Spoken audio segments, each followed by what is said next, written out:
عبده ورسوله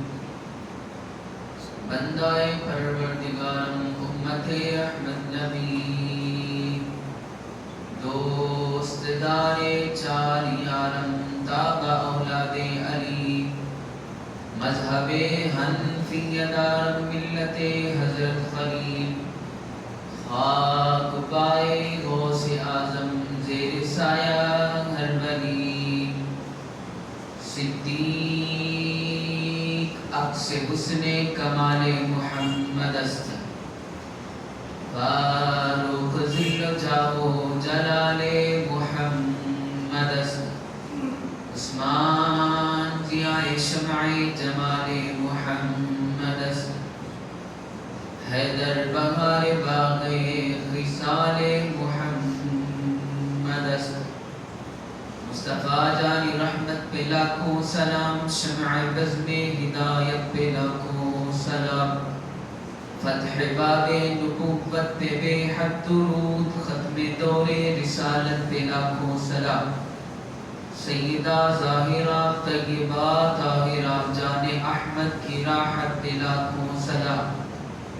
وہ دسوں جن کو جنت کا مژدہ ملا اس نورانی جماعت پہ لاکھوں سلام غوث اعظم امام متقی والنقا جلوائے شان قدرت پہ لاکھوں سلام کاش محشر میں جب ان کی آمد ہو اور بھیجے سب ان کی شوکت پہ لاکھوں سلام مجھ سے خدمت کے قدسی کہے ہاں رضا پر رضا مصطفیٰ جان رحمت پہ لاکھوں سلام الحمدللہ ہمارے درمیان ماہ رجب المرجب کا وہ مبارک مہینہ وہ مقدس مہینہ جس مہینے کو فرمایا گیا رجب شہر اللہ رجب اللہ کا مہینہ ہے اس ماہ مبارک کی رحمتیں برکتوں کا کیا اندازہ لگایا جا سکتا ہے کہ جب حضور علیہ الصلوۃ والسلام نے خود ہی ارشاد فرما دیا کہ رجب شہر اللہ رجب اللہ کا مہینہ ہے تو جب یہ اللہ کا مہینہ ہے تو اس مہینے کی برکتیں اور رحمتیں کیا ہوں گی اللہ تبارک و تعالی اس کی رحمتیں برکتیں ہم سب کو لوٹنے کی توفیق عطا فرمائے نیکیاں کرنے کی توفیق عطا فرمائے یہ بڑا ہی مبارک اور مقدس مہینہ ہے اس مہینے کے اندر خوب خوب نیکیاں کریں اللہ تبارک و تعالی ہم سب کو خشوع خضوع کے ساتھ نماز پنجگانہ باجماعت ادا کرنے کی توفیق عطا فرمائے اسی ماہ مبارک کے اندر کئی سارے بزرگان دین کے آراس آتے ہیں اور ہم سنتے بھی رہتے ہیں کہ کن کن حضرات کے آراس آئے اور وہ بڑی بڑی مقرب ہستیاں تھیں اللہ تبارک و تعالیٰ کے نیک اور برگزیدہ بندے تھے تو اس وجہ سے بھی یہ ماہ مبارک بڑا ہی مقدس ہوا بیان شروع کرنے سے پہلے نبی اکرم نور مجسم شاہ بنی آدم صلی اللہ تعالی علیہ وسلم کی ذات اقدس پر درود و سلام پڑھنے کے بے شمار فضائل و برکات ہیں حضور علیہ السلام نے ارشاد فرمایا جس نے مجھ پر ایک مرتبہ درود پاک پڑھا جس نے مجھ پر ایک مرتبہ درود پاک پڑھا اللہ تبارک و تعالی اس پر 10 رحمتیں نازل فرماتا ہے اس کے 10 درجات بلند فرماتا ہے اور اس کے 10 خطاؤں کو مٹاتا ہے تو جس شخص پر اللہ تبارک و تعالی کی ایک رحمت کی نظر بھی پڑ جائے تو اس کے بارے نیارے ہو جائیں گے تو جو اس شخص حضور علیہ السلام پر ایک مرتبہ درود پاک پڑھتا ہے تو اللہ تعالیٰ اس پر 10 رحمتوں کا نزول فرماتا ہے تو آپ دیکھ لیں کہ کیسی برکتیں اور کیسی رحمتیں ملتی ہیں حضور علیہ السلام پر درود و سلام پڑھنے کی اللہ تعالیٰ ہم سب کو خشوع خضوع کے ساتھ درود و سلام پڑھنے کی توفیق عطا فرمائے 22 رجب المرجب امیر المؤمنین کاتب وحی اسرار رسول امین اسرار نبوت کاتب وحی سلطان اسلام امیر المؤمنین ابو عبد الرحمن حضرت سیدنا امیر معاویہ رضی اللہ تعالی عنہ، آپ کا عرس مبارک ہے اور آپ رضی اللہ تعالی عنہ کئی سارے فضائل کے آپ منبع ہیں. اللہ تعالیٰ نے آپ کو مراتب عطا فرمائے اور آپ کاتب وحی ہیں، امین رسالت اسرار نبوت ہیں اور آپ سلطان اسلام ہیں، امیر المؤمنین ہیں اور آپ کا لقب ابو عبد الرحمن ہے اور آپ کا نام معاویہ رضی اللہ تعالیٰ عنہ ہے. آپ کا سلسلہ نسب والد کی سلسلہ نسب سے 5ویں پشت میں حضور علیہ الصلوۃ والسلام سے جا کے مل جاتا ہے اور اسی طرح والدہ ماجدہ کی طرف سے بھی سلسلہ نسب 5ویں پشت سے حضور علیہ الصلوۃ والسلام سے جا کے مل جاتا ہے.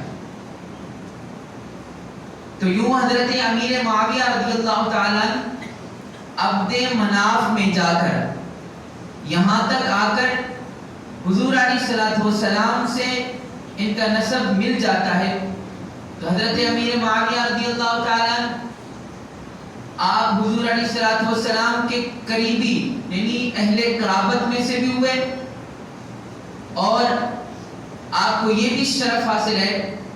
کہ آپ سسرالی رشتے سے بھی ہیں. اللہ تعالی ہم سب کو ان کا فیضان جاری و ساری فرمائے.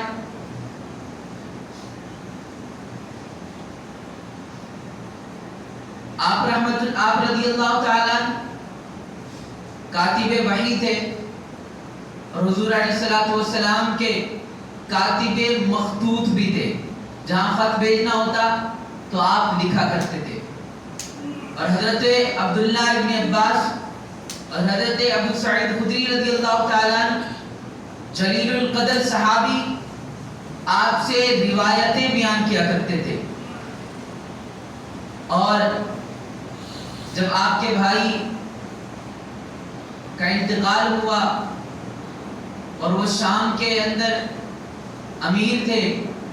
تو حضرت فاروق اعظم رضی اللہ تعالیٰ عنہ نے آپ کے بھائی کے وصال کے بعد حضرت امیر معاویہ رضی اللہ تعالیٰ عنہ کو امیر مقرر فرما دیا اور بوقت وفات آپ ہی اس پر فائز رہے اور 20 سال تک امت مسلمہ کی خدمت کرتے رہے. آپ رضی اللہ تعالیٰ دمشق میں 84 برس کی عمر میں آپ کا وصال مبارک ہوا. آپ کے پاس حضور علیہ الصلوۃ والسلام کا ازار، قمیص اور چند موئے مبارک اور ناخون مقدس آپ کے پاس تھے. اور جب آپ کا انتقال ہوا تو آپ نے وصیت فرمائی کہ یہ میرے کفن میں رکھ دیے جائیں. تو آپ کو یہ بھی سعادت حاصل ہے. حضرت امام احمد مسند میں حضرت عباد رضی اللہ تعالیٰ سے روایت ہے کہ رسول اللہ صلی اللہ تعالیٰ علیہ وسلم نے فرمایا اللہم علم معاویۃ الکتاب والحساب وقہ العذاب. حضور علیہ الصلوۃ والسلام نے حضرت امیر معاویہ رضی اللہ تعالیٰ عنہ کے بارے میں دعا فرمائی. اللہ تبارک و تعالیٰ سے دعا کی اللہم علم معاویۃ الکتاب والحساب کہ اے اللہ تو حضرت امیر معاویہ رضی اللہ تعالیٰ عنہ کو کتاب یعنی قرآن مجید کا علم سکھا، والحساب اور حساب کا علم سکھا، واقعی العذاب، اور اس کو عذاب سے بچا۔ تو اللہ تبارک و تعالیٰ نے آپ کی دعا کو قبول و منظور فرمایا۔ اسی طرح محدث ابو عیسیٰ ترمذی رحمۃ اللہ تعالی علیہ حضرت عبد الرحمن بن ابی عمیرہ صحابی رسول سے بیان کرتے ہیں کہ حضور علیہ الصلوۃ والسلام نے دعا فرمائی، اللہم اجعلہ ہادیا مہدیا واہدیہ، یا اللہ حضرت امیر معاویہ رضی اللہ تعالیٰ عنہ کو ہدایتی یافتہ بنا اور ان کے ذریعے ہدایت مانگنے والوں کو ہدایت عطا فرما۔ حضور علیہ الصلوۃ والسلام حضرت امیر معاویہ رضی اللہ تعالیٰ عنہ سے کیسی محبت فرماتے تھے کہ آپ ہدایت کی دعا فرما رہے ہیں۔ اور محدث جلیل روایت کرتے ہیں کہ حضرت عمر رضی اللہ تعالیٰ عنہ نے جب حمص کی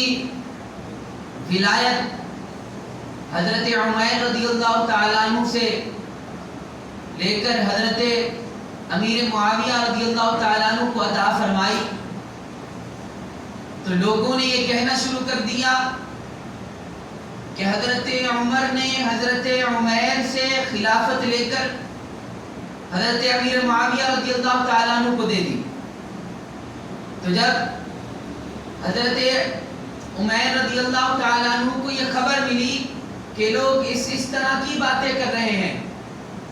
تو حضرت عمیر رضی اللہ تعالیٰ عنہ نے فرمایا اور کہا کہ میں نے رسول اللہ صلی اللہ تعالی علیہ وسلم کو ارشاد فرماتے ہوئے سنا کہ لا تذکروا معاویۃ الا بخیر، کہ حضرت معاویہ رضی اللہ تعالی عنہ کا ذکر خیر صرف خیر کے ساتھ کرو۔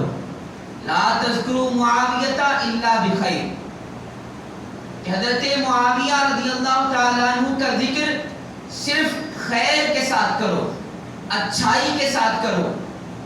فإنی سمعت رسول اللہ صلی اللہ تعالی علیہ وسلم،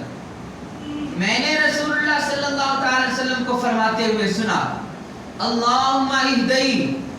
اے اللہ اسے ہدایت کا ذریعہ بنا، کہ جن کے بارے میں حضور علیہ الصلوۃ والسلام نے ہدایت کا ذریعہ بنانے کی دعا کی اللہ تبارک و تعالی سے، تو ان کے بارے میں تم خیر کے ساتھ ذکر کرو۔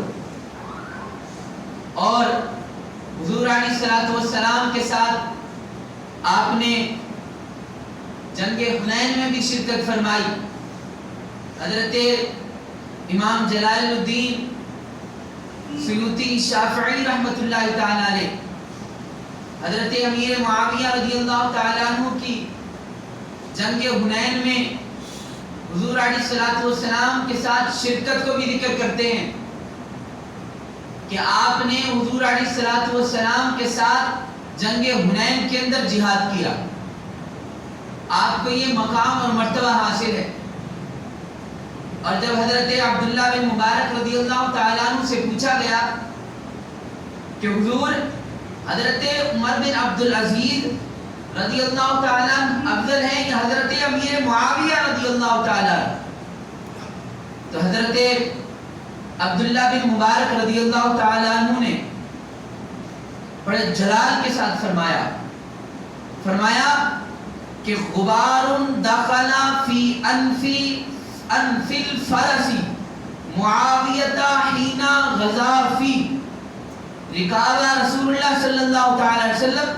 افضل من کذا وکذا وافضل من عمر بن عبد العزیز رضی اللہ تعالی عنہ۔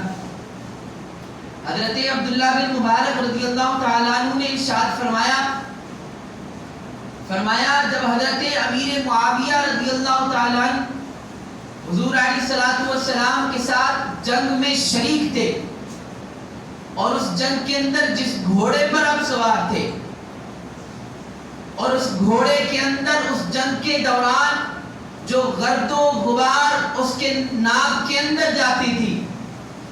فرمایا جس پر امیر معاویہ رضی اللہ تعالیٰ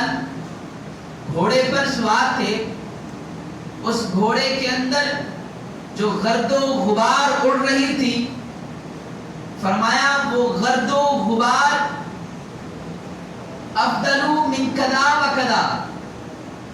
فلاں فلاں درجے سے افضل ہے، اور حضرت عمر بن عبدالعزیز رضی اللہ تعالیٰ عنہ سے بھی افضل ہے۔ فرمایا تو آپ کا کیا مقام اور مرتبہ ہے۔ امام قسطلانی شرح بخاری میں لکھتے ہیں کہ امیر معاویہ رضی اللہ تعالیٰ عنہ بہت سی خوبیوں کے مالک تھے۔ امام نووی رحمۃ اللہ تعالی علیہ شرح مسلم کے اندر لکھتے ہیں کہ ہوا من عدولی صحابی عدالت الفضلہ، کہ تمام کے تمام صحابہ کرام علیہم الرضوان میں آپ کی عدالت چوٹی کی عدالت تھی۔ فرمایا سب سے بہترین عدالت آپ کی ہوا کرتی تھی۔ آپ کے زمانے کے اندر اللہ تبارک و تعالیٰ نے یہ آپ کو مقام اور مرتبہ عطا فرمایا۔ صاحب نبراس رحمۃ اللہ تعالیٰ علیہ آپ فرماتے ہیں وَيَكْتُبُ الْمُحَدِّثُونَ بَعْدَ اسْمِهِ رضی اللہ تعالیٰ كَسَائِرِ الصحابہ بلا فرق۔ صاحب نبراس رحمۃ اللہ تعالیٰ علیہ لکھتے ہیں کہ تمام کے تمام محدثین کہ جو احادیث کے اندر بڑا مقام اور مرتبہ رکھتے ہیں، جو احادیث کی باریکیوں کو سمجھتے ہیں اور جن کو کئی لاکھوں لاکھ احادیثیں یاد ہوتی ہیں، ان کو محدث کہا جاتا ہے۔ اور جو قرآن کی تفسیر لکھتے ہیں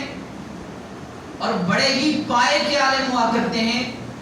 اللہ نے ان کو نوازا ہوتا ہے،